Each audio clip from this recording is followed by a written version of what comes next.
मिळतो म्हणजे जायचं, की नो म्हणजे नाही घ्यायचं. मग आपण आपले डिसिजन हमेशा यस और नो मध्ये असतात. तर कॉम्प्युटर त्याला 1 आणि 0 मध्ये करतो. 0 म्हणजे नाही, 1 म्हणजे हो. आपण पण यस और नो मध्ये डिसिजन घेतो. आता या चॅप्टरमध्ये हे बायनरी लँग्वेज बद्दल डिस्कशन आहे. तर सुरुवातीला त्यांनी बायनरी लँग्वेजला वर्ड्स मध्ये घेतलंय, जसं की 1ला तो ट्रू म्हणतो आणि 0ला तो फॉल्स म्हणतो. फॉल्स म्हणजे नाही, ट्रू म्हणजे ओके. मग त्याच्याने ते कोडिंग कशी होते ते बघा. आता हे कोडिंगचं फंडामेंटल येतं, म्हणजे लॉजिक कसं काम करतं सिस्टीमचं, टेक्नॉलॉजीचं, माणसाचं. मग आपल्याला लॉजिक या शब्दाचा अर्थ होतो रिझन, म्हणजे प्रत्येक गोष्टीच्या मागे रिझन देण्याची क्षमता डेव्हलप करणं सिस्टीममध्ये. आता याचे बरेच ऍप्लिकेशन आहेत, जसे की लँग्वेजमध्ये वापरलं जातं, कम्युनिकेशनमध्ये वापरलं जातं, बऱ्याच ठिकाणी वापरतात, कॉम्प्युटरमध्ये वापरलं जातं, कोडिंग वगैरे मध्ये. तर यात सर्वात महत्त्वाचा कॉन्सेप्ट आहे तो म्हणजे फर्स्ट कॉन्सेप्ट, तो म्हणजे स्टेटमेंट म्हणजे काय. कळालं काय स्टेटमेंट? ऑनलाईन आवाज येतोय ना श्रेयस, मोहन? हो सर येतोय. आता बघा हे वाचा, वाचा श्रेयस, वाचा. A statement is a declarative sentence which is either true or false, but not both simultaneously. Statements are denoted by P, Q, R, dash, dash, dash, dash, dash. आता इंग्लिशमध्ये तुम्ही हे ऐकलेलं आहे, डिक्लेरेटिव्ह सेंटेन्स, असर्टिव्ह सेंटेन्स, हे काय प्रकार असते याचं? इंग्लिशचा पार्ट आहे तो, सेंटेन्सचे प्रकार. Um, there are a type of sentences. हा पण मग त्याच्यामध्ये Declarative, affirmative, डिक्लेअर करणं, हा, म्हणजे imperative. हा वेगळे प्रकार असतात, पण त्यातला हा काय प्रकार आहे असर्टिव्ह सेंटेन्स, म्हणजे नेमकं असतं तरी काय? Simple sentences. ते तर सिम्पल सेंटेन्स झालं ना, तो पण एक प्रकार आहे. बदलणार नाही. Uh, नाही तसं नाहीये, त्याचा अर्थ असा आहे की असर्टिव्ह सेंटेन्स त्या सेंटेन्सेसला म्हणतात ज्याचा आन्सर आपल्याला yes or no, yes or no. True किंवा फॉल्स अशा फॉर्म मध्ये देता येतं. म्हणजे आपण त्याला फक्त यस म्हटलं तरी आन्सर पूर्ण मानलं जातं. जसं की आता मी म्हटलो की आता आता काही पण असा असा प्रश्न की जो याला फक्त यस म्हटलं तरी चालतं. असा कुठला पण प्रश्न असू शकतो. मी म्हणू शकतो की ताजमहल इंडियामध्ये आहे का? येस और नो. मग तुम्ही याचं उत्तर काय म्हणू शकता? हो. मग हो म्हटलं तरी चालतंय ना, एक्सप्लेन करायची गरज नाही. हं. कळलं? असे जे सेंटेन्स असतात ज्याला फक्त यस किंवा नो मध्ये आन्सर देता येऊ शकतं, त्यांनाच फक्त स्टेटमेंट म्हटलं जातं. कळलं? मग ज्यांना एक्सप्लेन करावं लागेल त्यांना आपण स्टेटमेंट म्हणत नाही. म्हणजे आता फॉर एक्झाम्पल मी जर असं म्हटलं की व्हॉट इज युअर नेम, मग आता हे स्टेटमेंट येईल का?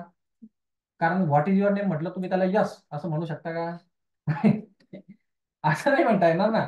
त्याला काय म्हणावं लागेल, माझं नाव हे आहे, हे एक्सप्लेन करावं लागलं की त्याला स्टेटमेंट म्हणत नाही आपण.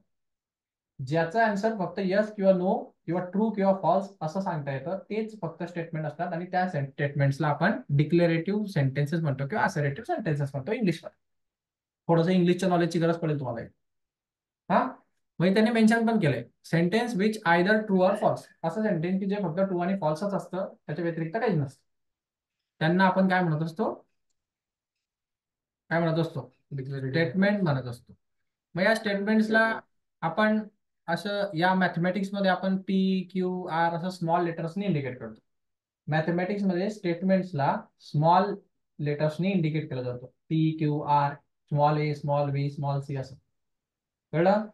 मग स्मॉल ए स्मॉल बी स्मॉल सी जॉमेट्री मध्ये वेगळं आहे आणि मॅथमॅटिकल लॉजिक मध्ये वेगळं आहे. त्याचा अर्थ इथं स्टेटमेंट असतो. म्हणजे एका स्टेटमेंटला असं क्यू म्हणून द्यायचं, एका स्टेटमेंटला पी म्हणून द्यायचं, एका स्टेटमेंटला हा, म्हणजे त्याचं नाव येतं बेसिकली, जसं ते 1 आणि 2. हा हा, म्हणजे आपण आता जसं की यांनी म्हटलं इथं सन रायझेस इन ईस्ट.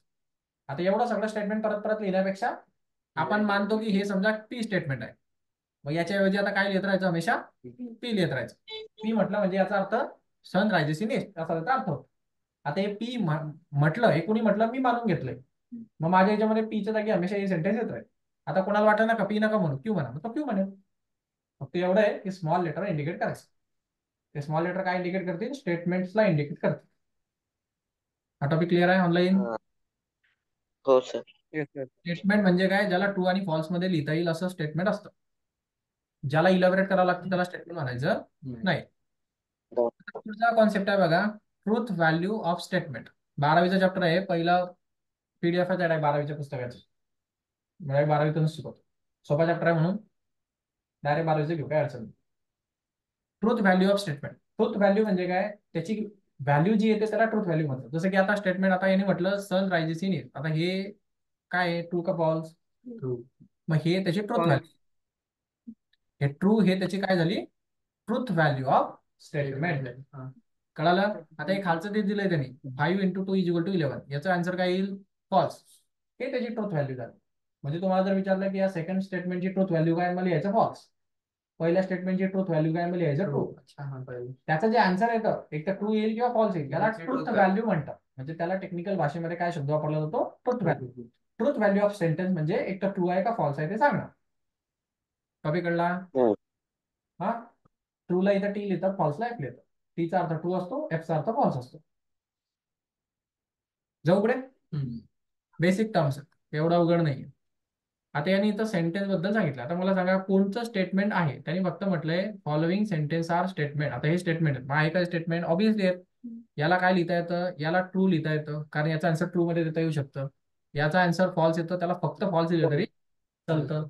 याला याला फक्त ट्रू किंवा फॉल्स लिहिलं तरी चालेल. काय आहे, every triangle has a 3 side. True आहे ते. मग ज्याला ट्रू आणि फॉल्स मध्ये लिहिता येतं आपण त्याला स्टेटमेंट म्हणणार. म्हणजे हे स्टेटमेंट आहेत आणि त्यांच्या ट्रूथ व्हॅल्यू काय आहेत. पहिल्याची ट्रूथ व्हॅल्यू ट्रू आहे, दुसऱ्याची ट्रूथ व्हॅल्यू फॉल्स आहे, तिसऱ्याची ट्रूथ व्हॅल्यू ट्रू आहे. हे डाऊट याच्यात ऑनलाईन? नाही. आता हे सेंटेन्स बघा, No, सांगा sir. स्टेटमेंट आहे की नाही हे. Mumbai is a capital of, आहे ना, ट्रू आहे. एव्हरी हो. Triangle is an equiangular angle, equiangular triangle. बरोबर आहे का? काय म्हटलं तो, म्हणजे Yes, sir. ज्या ट्रायंगल इक्विलेटरल ट्रायंगलचे सगळे अँगल इक्वल आहेत. बरोबर आहे ना. 60 होय. 60 असतात ना, काय असतात, 60 60 60. जर या सगळ्या साईड 60. इक्वल असतील तर सगळे अँगल सुद्धा 60 60 Equal. आणि 60 असतात. म्हणजे याचं हे स्टेटमेंट बरोबर आहे आणि त्याची ट्रूथ व्हॅल्यू ट्रू आहे. याचं हे स्टेटमेंट बरोबर आहे आणि त्याची ट्रूथ व्हॅल्यू ट्रू आहे. Natural number is integer, correct आहे काय? True. नाही. इंटिजर करेक्ट आहे काय? करेक्ट आहे. करेक्ट आहे. नॅचरल नंबर म्हणजे काय, जे 1 पासून स्टार्ट होतो. इंटिजर 1 म्हणजे 2 3 4 5. इंटिजर नाही, Sir, true. निगेटिव्ह आणि पॉझिटिव्ह दोघी. मला नाही फॉल्स आहे. काय ते एकदा कन्फर्म करा बाबा. फॉल्स आहे, फॉल्स फॉल्स. हे सेंटेन्स True, बरोबर true, आहे का चुकीचं आहे, एकेकाने सांगा. श्रेयस काय आहे, true. ट्रू आहे. श्रेयसचं म्हणणं आहे ट्रू आहे. मोहन काय आहे, फॉल्स आहे. फॉल्स आहे. अच्छा, तुझं काय, तुझं म्हणणं काय, नाव तुझं, समर्थ. समर्थ, समर्थचं म्हणणं आहे फॉल्स आहे. आणि ओम तुझं रे, फॉल्स. False statement. आता हे सेंटेन्स ऍक्च्युअली करेक्ट आहे. म्हणजे कोणाचं बरोबर आहे, श्रेयसचं नाही. हा, आता हे सेंटेन्स का करेक्ट आहे श्रेयस, माहिती का तुला, तू याला का करेक्ट हाँ सर. सर सारे नेचुरल नंबर इंटीजर में आ सकते, पर सारे इंटीजर नेचुरल नंबर में नहीं आ सकते. हा, मतलब आता इथं गोष्ट काय असते बघा. आता पहिले हे तर कळलं पाहिजे तुम्हाला नीट. ठीक आहे, पहिले हा टॉपिक क्लिअर करून घ्या. आता नॅचरल नंबर म्हणजे काय रे, का बरं 1 पासून स्टार्ट करायचे त्यांना. 1 2 3 start from 1 2 3 4. Why we are starting from 1 to 1 infinity. 2 3 4. Why start from 1 to infinity? Why not 0? हाँ. ऍक्च्युअली एक्झिस्ट करतो. Sir, actually because 0 is a whole number, 0 पण ऍक्च्युअली एक्झिस्ट करतो. काहीच नाही म्हणजे 0 ना. but it is a whole what, म्हणजे जिथून काउंटिंग स्टार्ट करू whole शकतो. number, whole number. सर जिथून काउंटिंग स्टार्ट करू शकतो. हा, तर नॅचरल नंबर्स हे काउंटेबल नंबर्स असतात. काय, काउंटेबल. आता ही माणसाने बनवलेली हिस्ट्री आहे. सर्वात पहिल्यांदा माणसाने काय केलं, काउंटिंग केली. सर्वात पहिल्यांदा मॅथ्स मध्ये काय तयार झालं असेल, काउंटिंगच तयार झाली ना. आता काउंटिंग कधी तुम्ही 0 पासून चालू केली का, कधी -2 पासून सुरू केली आहे, कधीपासून सुरू होते ती, मग ते 1 पासून सुरू होते. म्हणून काउंटेबल नंबर असल्यामुळे नॅचरल नंबरला काउंटेबल म्हणतात. कळलं. मग त्यानंतर काय झालं, त्यानंतर माणसाला असं वाटलं की आता काहीच गोष्ट नसेल तर काय असेल, मग 0 पण असला पाहिजे ना सिस्टीम मध्ये. मग त्यांनी 0 इन्क्लूड केला सिस्टीम मध्ये, 0 इन्क्लूड केला. आणि मग 0 इन्क्लूड करून त्याला असं वाटलं की आपण जगातले सगळे नंबर शोधले.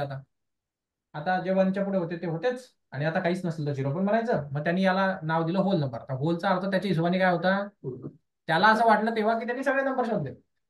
म्हणजे तेव्हा मॅथमॅटिशियन्सला पण त्याच्यानंतर पण नंबर निघालेत ना. मग कुठचे नंबर निघाले? -1 मग ते निगेटिव्ह नंबर, -1 -2 जेव्हा आपल्याला निगेटिव्ह नंबरचं इन्व्हेन्शन कळलं म्हणजे निगेटिव्ह नंबर्स कळाले. निगेटिव्ह नंबर्स म्हणजे बेसिकली काय, जसं 2 मधून -3 मायनस केलं की -1 आन्सर भेटतं. म्हणजे स्मॉलर नंबर मधून लार्जर नंबर मायनस केल्यावर -1 भेटतं. मग मायनस हे काय, इमॅजिनरी टाईपचा एक नंबर आहे की जो तुम्ही स्मॉलर मधनं मोठा मायनस केल्यानंतर जो इमॅजिनरी शिल्लक राहील तो -1 राहील. कळालं का? मग हे असे जे नंबर तयार झाले जे की डायरेक्शन रिव्हर्स दाखवण्याचा प्रयत्न करतात. काय काम आहे यांचं? डिरेक्शन रिव्हर्स करण्याचं. म्हणजे नॉर्मली 3 मधनं 2 मायनस होतं, पण इथं 2 मधनं 3 मायनस झालं, म्हणजे डायरेक्शन रिव्हर्स करण्याचं काम करतं. मग तुम्ही बऱ्याच वेळेला फिजिक्समध्ये वापरतात बघा, जर हा फोर्स राईटला जात असेल 10 न्यूटनचा फोर्स आहे, तर जर हा लेफ्टला जात असेल त्याला -10 न्यूटनचा फोर्स म्हणतात तुम्ही. अपोजिट आहे. हा, असं म्हणतात की नाही फिजिक्समध्ये. Net force. इकडच्याला प्लस म्हणतात, इकडच्याला मायनस म्हणतात. असं का? कारण इंटिजरचं कामच आहे डायरेक्शनला रिव्हर्स करणं. मग ते फिजिक्समध्ये तुम्ही वापरणार त्याला कसं वापरणार? डायरेक्शन रिव्हर्स करण्यासाठी. मग इंटिजरचा वापर डायरेक्शन रिव्हर्स करण्यासाठी होतो. मग आपल्याला जेव्हा इंटिजरचं इन्व्हेन्शन झालं तेव्हा आपण म्हटलं की आपल्या नंबर सिस्टीममध्ये इंटिजर सुद्धा असले, म्हणजे निगेटिव्ह नंबर सुद्धा असले पाहिजे.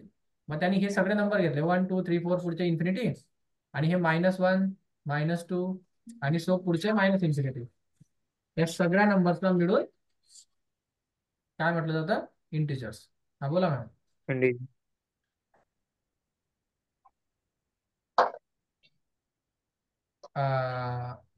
की मी तुम्हाला एक तासाने फोन करू का? फाउंडेशनचं लेक्चर सगळे. हो हो.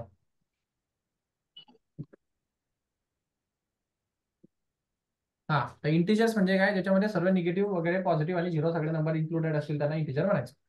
मग आता इंटिजर नंतर आपल्याला अजून एका नंबरचं इन्व्हेन्शन झालं. कुठल्या? Rational number.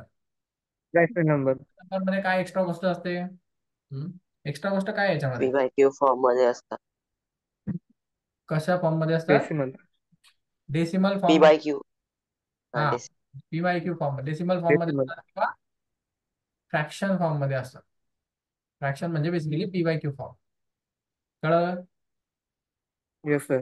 आता हे सांगायची गरज आहे का, हे काय असतं PYQ फॉर्म वगैरे? ठीक आहे, नाही नाही.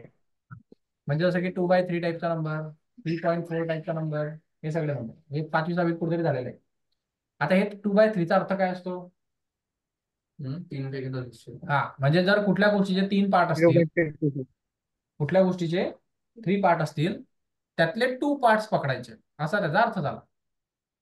मग आता आपण कम्प्लीट नंबर नाही पकडत आहे, आपण एका मोठ्या सिस्टीमचे पार्ट्स पकडायला लागलो. मग त्याला पार्ट्स पकडले की आपण त्याला फ्रॅक्शन म्हणतो. मग हे फ्रॅक्शन आतापर्यंत आपण पकडले का नंबर सिस्टीम मध्ये? मग जर आपण फ्रॅक्शन सुद्धा कन्सिडर केले तर मग त्याला म्हटलं जातं रॅशनल. मग रॅशनल नंबर मध्ये सगळे नंबर येतात, नॅचरल पण येतात, होल नंबर पण येतात, इंटिजर पण येतात, आणि फ्रॅक्शन आणि डेसिमल सुद्धा येतात. कळालं? आता यांची गरज आहे तुम्हाला का? कारण मला पुढे गरज पडणार या सेंटेन्सेस मध्ये. पुन्हा त्यानंतर पुढचा कॉन्सेप्ट असतो इरॅशनल नंबर. काय? इरॅशनल. हे माहिती काय असतं? पाय. जे नंबर रॅशनल नाही ते इरॅशनल नंबर येतात, जसं की पाय. 5 हा कसं काय रॅशनल नंबर नाहीये? 5 पाय. पाय पाय अच्छा, पाय पाय, हा, पाय. Correct correct correct. पाय म्हटलं 5 कसं काय आला? √3. 5 हा रॅशनल नंबर आहे का? रॅशनल नंबर नाहीये. नाही. √3 याच्या खाली 1 आहे, रॅशनल नंबर असतो. आता पाय आहे. पाय वगैरे किंवा √3 किंवा √7, √3, √7, √5. 3.41141114111 अँड सो ऑन कंटिन्यू. हे असले नंबर पण इरॅशनल आहे. आता इरॅशनल नंबर असणं म्हणजे नेमकं काय? Non terminating non recurring decimal. जो नंबर नॉन टर्मिनेटिंग असतो, टर्मिनेटिंगचा अर्थ जो टर्मिनेट होत नाही म्हणजे एंड होत नाही, आणि नॉन रिकरिंग नॉन असतो, रिपीट सुद्धा होत नाही. रिपीट होत नाही. एक पॅटर्न रिपीट होत नाही आणि तो संपत सुद्धा नाही, म्हणजे अशा प्रकारचे नंबर. हे बघा, प्रत्येक वेळेस एक 1 वाढून जातो, बरोबर की नाही? म्हणजे याचा अर्थ काय, तो एका पॅटर्नला रिपीट होऊ देत नाही. जेवढे नंबर वाढत राहतील तो 1 वाढतच राहील, तो पॅटर्नला कंटिन्युअसली ब्रेक करतच राहील. आणि डॉट डॉट लिहिले म्हणजे संपणार एका नंबर पुढे, म्हणजे हा नॉन टर्मिनेटिंग आहे, नॉन रिकरिंग सुद्धा. Non repeating. मग हा इरॅशनल आहे. आता असे नंबर कोण येतो? हा पाय पण येतो. आता पाय काय असतो माहिती का तुम्हाला? नंबर हा. पण डायमीटर. हा, पाय काय असतो हे पण माहिती पाहिजे तुम्हाला. डायमीटर. पाय म्हणजे काय, असं कोणी विचारलं पाय म्हणजे काय, तर त्याला व्हॅल्यू नका सांगू, तुम्ही कॉन्सेप्ट सांगा. कॉन्सेप्ट काय आहे? कॉन्सेप्ट असतो कुठल्याही सर्कलचा जो सर्कमफरन्स आहे काय आहे? आणि त्याचा जो डायमीटर आहे, यांच्या रेशोला पाय म्हटलं जातं. हा. बरं, आता हे कुठून आलंय असं? हे माणसाने फर्स्ट टाइम बनवलेला आहे. 2πr. 2πr हा सर्कमफरन्स झाला सर्कलचा. तो त्याला divide करा. शिफ्टिंग. ठीक आहे.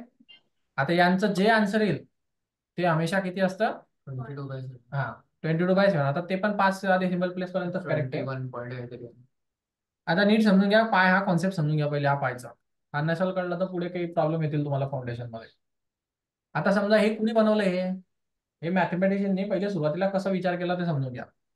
त्याला काय आहे, प्रॅक्टिकली त्याला एरिया मोजता येत नव्हता. आता तुम्हाला जर मी म्हटलं सर्कलचा एरिया सांगा, तुम्ही काय सांगता? पाय r स्क्वेअर. याच्यासाठी पाय माहिती पाहिजे ना. पाय माहिती असल्याशिवाय एरिया काढता येत नाही. समजलं? पाय माहिती असल्याशिवाय तुम्हाला सर्कमफरन्स पण काढता येत नाही. म्हणजे पाय नावाची गोष्ट त्यांनी शोधली कशी?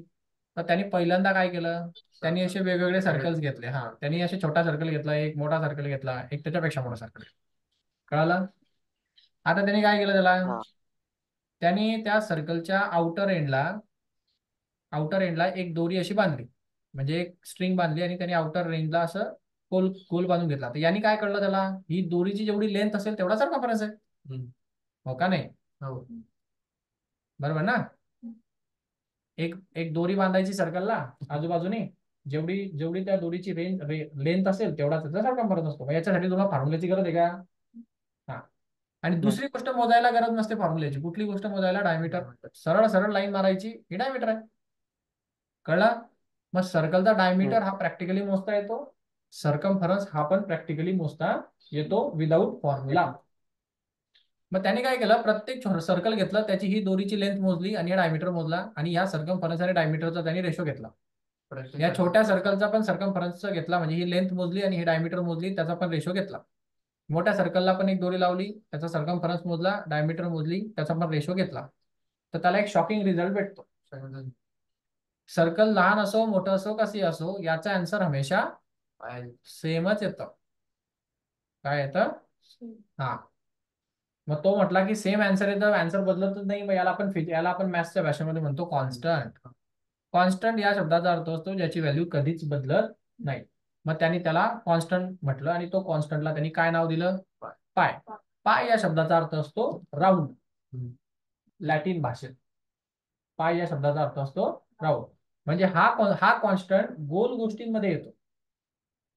कोणत्या गोष्टींमध्ये येतो? गोल, म्हणजे सर्कलमध्ये येणार, राऊंडेड गोष्टींमध्ये येणार, म्हणून त्यांनी त्याला पाय नाव दिलं. लॅटिन भाषेमध्ये त्याचा अर्थ असतो सर्क्युलर, राऊंडेड असं. मग त्या कॉन्स्टंटचं नाव त्यांनी पाय ठेवलं. आता पाय काय आहे, तर हा सर्कमफरन्स डिवाइड बाय डायमीटरचा रेशो आहे. आता काय होतं, यांचा रेशो कधीच एंड होत नाही.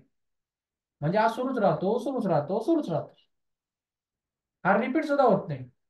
याचा एक पॅटर्न पण बनत नाही आणि टर्मिनेट सुद्धा होत नाही. हे आजपर्यंत झालेलं नाही. आजपर्यंत सुपर कॉम्प्युटर याच्यावर काय करतात, काम करतात. आजपर्यंत भरपूर ट्रिलियन्स मध्ये त्यांनी व्हॅल्यू काढला, तरी सुद्धा त्याची व्हॅल्यू अजूनपर्यंत एक्झॅक्ट मिळालेली नाही. आता ही ज्या दिवशी भेटली त्या दिवशी काय होईल, आपण इन्फिनिटी पर्यंतचे कॅल्क्युलेशन करू शकतो. समजलं का? हा. आता याचं तुम्हाला मी का म्हटलो, कारण मी असं का म्हटलं इन्फिनिटी पर्यंतचे कॅल्क्युलेशन आपल्याला होतील, त्याचं मागचं छोटंसं आणि खूप छान रिझन आहे. ते समजून घ्या थोडंसं. आता थोडंसं आउट ऑफ स्ट्रीम चाललोय आपण, पण आता टॉपिक निघलाय म्हणून सांगतो. आता पृथ्वी ऍक्च्युली गोल आहे, पण बाहेर बघितल्यावर दिसते गोल. स्टडीज का बरं? त्याचा एक पर्टिक्युलर एरिया आहे आणि एक छोटा एरिया नेहमी स्ट्रेटच दिसतो, स्ट्रेट हा, प्रश्न कळला का ऑनलाईन? हॅलो. Yes sir. हो हो हो. आता पृथ्वी गोल आहे तर फ्लॅट कसं काय दिसते ती? ते गोल बसायला पाहिजे ना. आपण तिचा एकदम छोटासा एरिया बघत असतो. हा, मग आपण काय करतो, एकदम छोटासा सरफेस बघतो तिचा, एकदम स्मॉल, मग आपल्याला ते फ्लॅट दिसते. मग यावरून आपल्याला एक नवीन कॉन्सेप्ट जनरेट होतो, डेरिव्हेटिव्ह आणि इंटिग्रेशनचा. इथून ते डिफरन्शिएट कॅल्क्युलस तयार होतं. मग कॅल्क्युलस काय म्हणतं की आपण एक स्मॉल पार्ट पकडला, याला डिफरन्शिएशन म्हटलं जातं, म्हणजे dx लेंथ. आणि जेव्हा आपण पूर्ण सर्कल पकडतो तेव्हा आपण याला इंटिग्रेट करतो, मग आपल्याला पूर्ण सर्कमफरन्स भेटतो, तो भेटतो 2πr.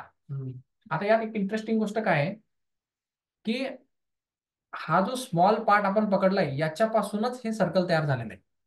आता कसं सी, तो तेवढ्या आता समजा अशा, आता हा ऍक्च्युली कर्वेचर आहे असा, बरोबर. अशा infinite number of straight line मिळून कर्वेचर तयार होतो.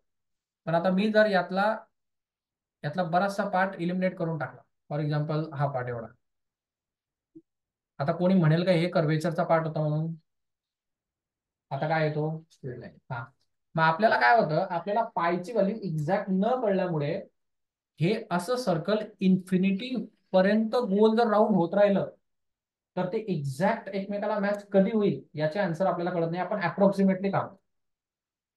कळलं का? म्हणजे सर्कल कधीच एकमेकाला टच होत नाही. काय समजलं? म्हणजे आपल्याला इंटिग्रेट करता येत नाही त्याला. हा, म्हणजे बेसिकली माझा म्हणण्याचा अर्थ आहे की तुम्ही आता सरळ सरळ सर्कल घेतात की नाही, असं हे चुकीचं आहे.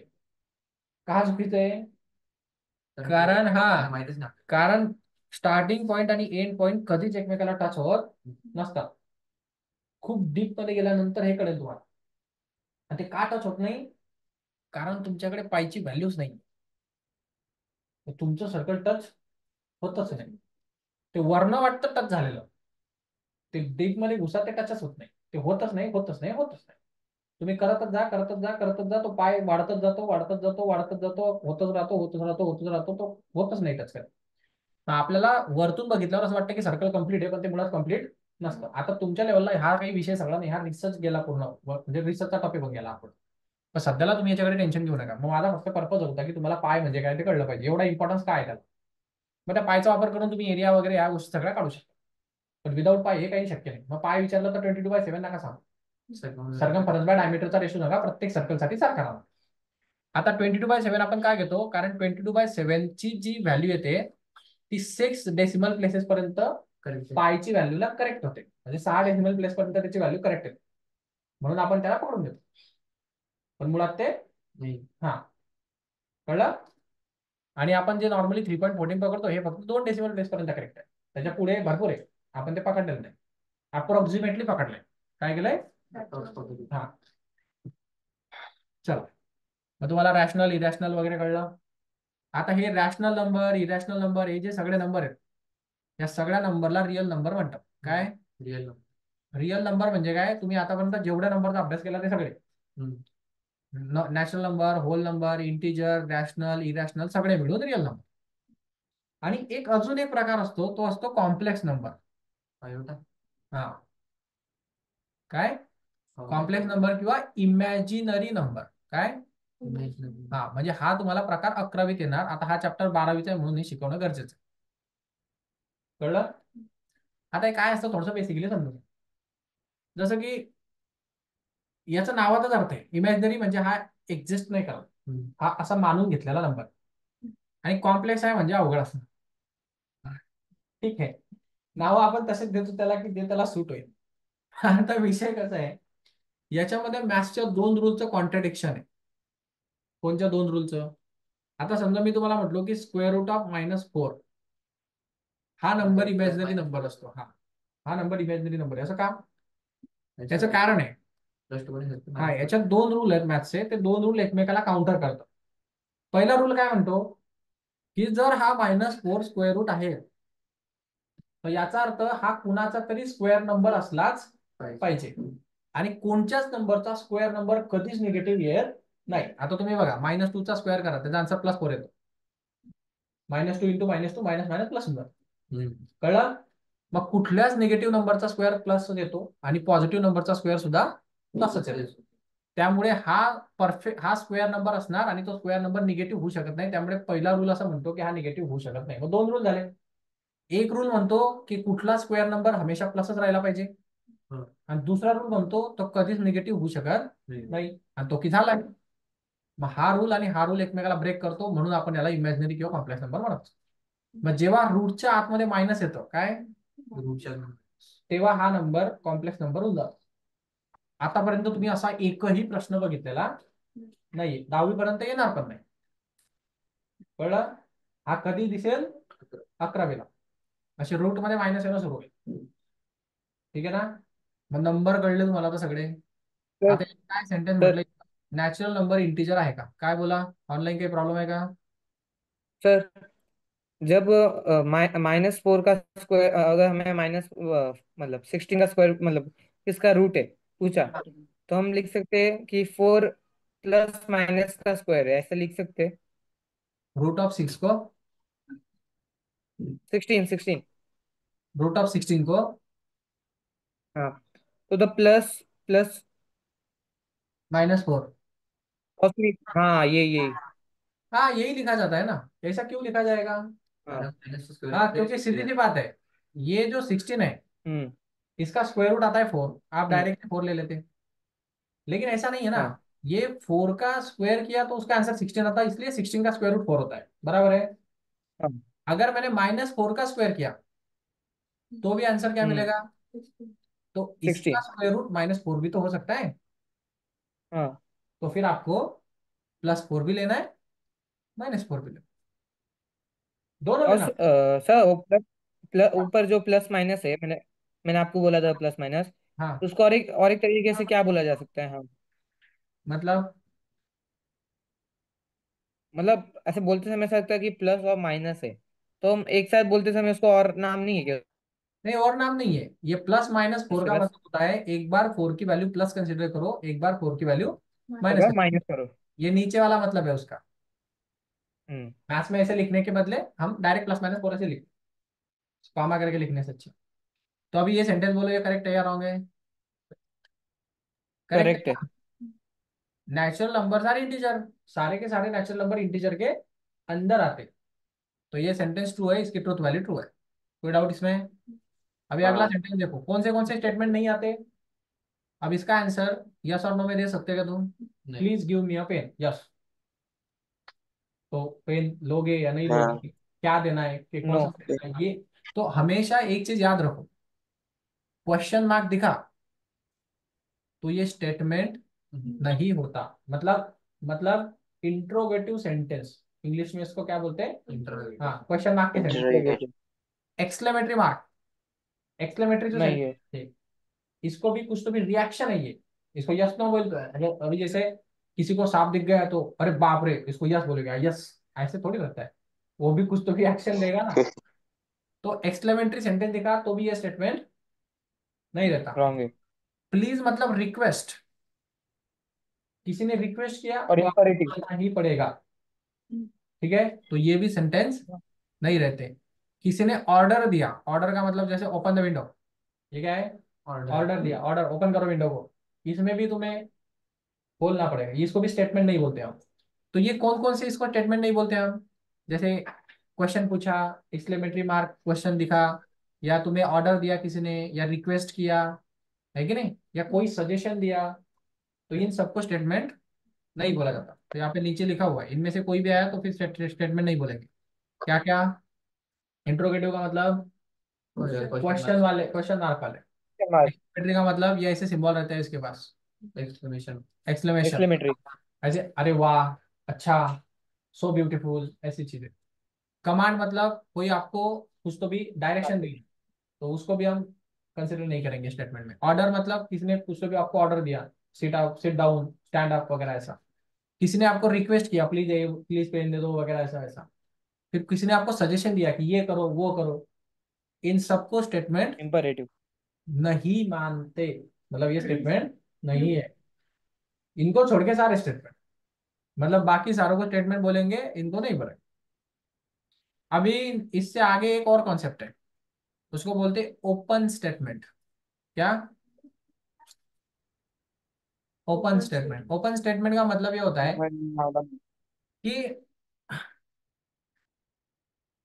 कि उसका एक फाइनल आंसर नहीं होता, कभी सिचुएशन के हिसाब से आंसर चेंज होते रहते। समझ गए? जैसे मान लो यहाँ पे ये एक्स कुछ भी हो सकता है, 2 हो सकता है, 3 हो सकता है, 4 हो सकता है, 6 हो सकता है, 9 हो सकता है। मैं जो डालूंगा उस हिसाब से आंसर मिलेगा। तो ये इसका आंसर आएगा, लेकिन वो ओपन सेंटेंस है क्योंकि एक्स की वैल्यू डिफाइन नहीं है। Not define statement. नहीं है, एक्स की वैल्यू डिफाइन है, वेरिएबल है, कुछ भी हो सकता है। तो जहाँ पे हमें डेफिनेशन एग्जैक्टली नहीं पता, उसको हम स्टेटमेंट नहीं बोलते, उसको क्या बोलते, ओपन स्टेटमेंट। जैसे नीचे वाला देखो, अभी ही इज टॉल, इसमें क्या प्रॉब्लम है, ये तो सेंटेंस होना चाहिए था, ये open sir statement. Because we cannot give answer in yes और नो. हाँ सर लेकिन आपण इसमें कंपॅरिझन प्रॉब्लम, हाँ इसको मैं ओपन स्टेटमेंट क्यों बोल रहा हूँ, दोघांना म्हणजे शॉर्ट करू शकतो, कंडिशन नुसार बदलतो. Sir, because we don't know what is he. Who is he? Because we don't have No. Definition of tallness. Hmm. आप, हमारे पास टॉल की डेफिनेशन है क्या? अब देखो, No. छोटे बच्चे के हिसाब से मैं टॉल हूँ, मेरे हिसाब से तो खड़ी टॉल है।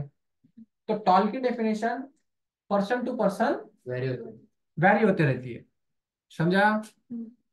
तो जिसकी डेफिनेशन पर्सन टू पर्सन क्या होगी, वैरी होगी, उसको ओपन स्टेटमेंट बोला जाएगा। क्लियर है? हेलो? Yes, sir. हाँ एक मिनट, बोलो श्रवण।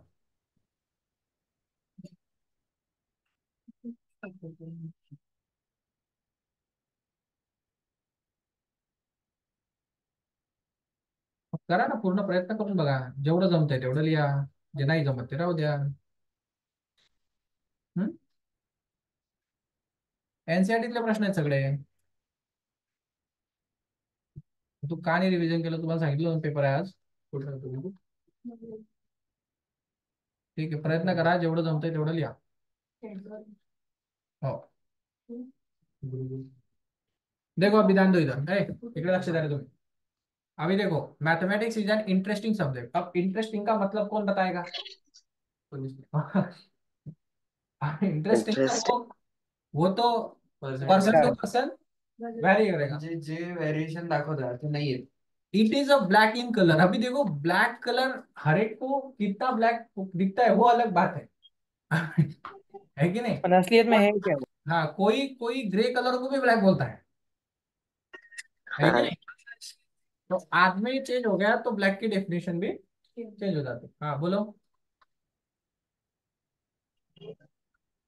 ठीक आहे, चालेल, उद्या करा, अभ्यास करून या।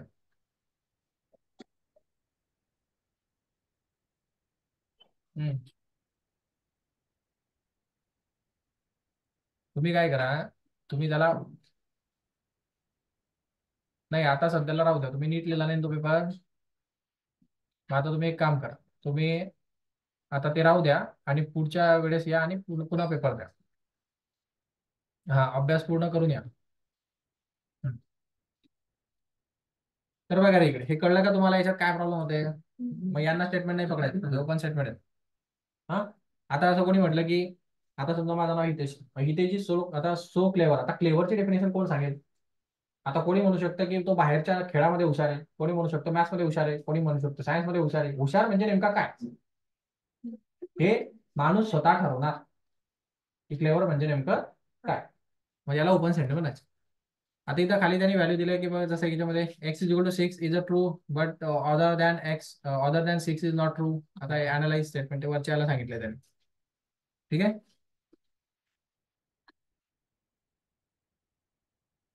आता हा एक्सरसाइज आहे बघा, हे सोपं आहे। आता मला सांगायचं कुठलं स्टेटमेंट आहे, पहिलं स्टेटमेंट आहे का? हो. Yes, sir. कारण त्याला ट्रू किंवा फॉल्स मध्ये लिहिता येतं, जे की फॉल्स आहे। जे ट्रूथ व्हॅल्यू आहे. हे हो. हे No, आहे, sir. नाही आहे का, कारण याच्यातून एक्स ची व्हॅल्यू एक्झॅक्ट काढता येते। हम्म. काय काढता येते? Exact. What are you doing, question mark? No. Quadratic equation दिले, No. आता त्याला रूट्स किती असतात? बरोबर आहे. एक लक्षात ठेवा, इक्वेशनची जेवढी डिग्री असते, म्हणजे जेवढी पॉवर असते, तेवढे त्याचे सोल्युशन असतात। जर x cube plus 3x plus 2 असेल, तर याला ज्याची हायेस्ट पॉवर 3 आहे ना, तर याचे सोल्युशन सुद्धा 3 येतील। कळालं का? 3x व्हॅल्यू येते 3, जर इथं 2 असेल तर 2x व्हॅल्यू येतात, जर इथं फक्त एकच असेल तर एकच व्हॅल्यू येते। मग आता याने काय सांगितलंय, क्वाड्रेटिक इक्वेशनचे 2 रूट्स असतात का? आता असतात, म्हणजे हे सेंटेन्स बरोबर आहे, म्हणजे हे ट्रू आहे। प्लीज सिट डाउन, नाही अराउंड अर्थ, No. Every real number is a complex number. Yes, statement आहे ना. प्रत्येक रिअल नंबर हा No. स्टेटमेंट आहे पण ते फॉल्स स्टेटमेंट आहे. स्टेटमेंट ते आहे पण ते फॉल्स आहे. का फॉल्स? रिअल नंबर कॉम्प्लेक्स नसतो. रिअल नंबर असतो, इमॅजिनरी नंबरला कॉम्प्लेक्स म्हणतो. रिअल सोडून जे उरतात ते. कळलं? स्टेटमेंट आहे पण त्याची व्हॅल्यू फॉल्स आहे. False. त्याला ही इज ऑनेस्ट स्टेटमेंटच नाही. ऑनेस्टीची डेफिनेशन सांगितली नाही. Square is a prime number of a prime number. Square of a prime number is a prime. Statement आहे पण false आहे. हा, कारण प्रत्येक कुठला पण नंबर असला त्याचा स्क्वेअर केला की व्हॅल्यू हमेशा काय येते? False. Sir, I had doubt. आता समजा 3 चा स्क्वेअर केला, आन्सर काय येतं? नाही. हा जर नाही. प्राईम नंबर असेल तर त्याचा स्क्वेअरचा आन्सर प्राईम नंबर येतं का बघा? नाही. आता 3 हा प्राईम नंबर होता पण त्याचा स्क्वेअर प्राईम नंबर येत नाही ना. नाही ना, प्राईम नंबर आहे का? आता एक दुसरा प्राईम नंबर घ्या. नाही. स्क्वेअर काय येतो? 4. आहे का तो प्राईम नंबर? मग हे सेंटेन्स आहे पण त्याची ट्रूथ व्हॅल्यू फॉल्स आहे. False. Sir, I had doubt. Question 2 होते. स्टेटमेंट आहे का नाही ते ओळखा, नंतर ट्रूथ व्हॅल्यू काढा. स्टेटमेंट नसेल ट्रूथ व्हॅल्यू काढायची गरज नाही. स्टेटमेंट असेल ट्रूथ व्हॅल्यू काढावी लागेल. समजलं?